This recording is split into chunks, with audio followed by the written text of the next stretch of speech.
এই ভূমি ফিলিস্তিন, যেখানে একই আকাশের নিচে হাজার বছর ধরে মিলেমিশে ছিল মুসলিম, খ্রিস্টান আর ইহুদি, যেখানে প্রতিটি মাটি, প্রতিটি গলি ইতিহাসের সাক্ষী।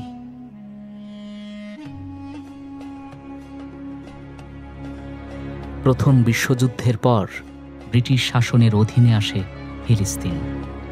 1917 সালে ব্রিটেন দেয় বেলফোর ঘোষণা, যেখানে বলা হয় ইহুদিদের জন্য একটি জাতীয় আবাসভূমি তৈরি করা হবে।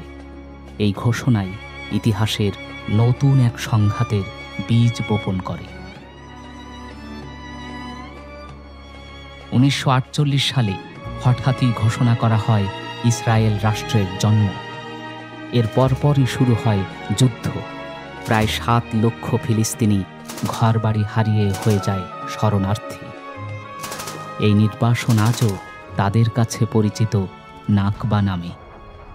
দশকের পর দশক পার হয়ে গেছে, কখনো যুদ্ধবিরতি, কখনো নতুন সংঘর্ষ, কিন্তু ফিলিস্তিনিদের সংগ্রাম থেমে যায়নি। তাদের অস্ত্র খুব সামান্য, কিন্তু মনোবল পাহাড় সম। তাদের দাবি একটাই, নিজেদের ভূমি ও স্বাধীনতা। এই ভূমির কেন্দ্র জেরুজালেম। আল-আকসা শুধু একটি মসজিদ নয়, এটি মুসলিম বিশ্বের আত্মা আর ফিলিস্তিনের স্বাধীনতার প্রতীক। আজও গাজার আকাশে বাজে ড্রোনের শব্দ, কিন্তু সেই শব্দের মাঝেও ফিলিস্তিনের শিশুরা স্বপ্ন দেখে একদিন তারা পড়বে মুক্ত আকাশের নিচে ভয়হীন স্বাধীন দেশে। ফিলিস্তিন কেবল এক ভূখণ্ডের নাম নয়, এটি মানবতার পরীক্ষা। যতদিন একজন ফিলিস্তিনি শিশুও বেঁচে আছে, ততদিন জ্বলতে থাকবে স্বাধীনতার আগুন।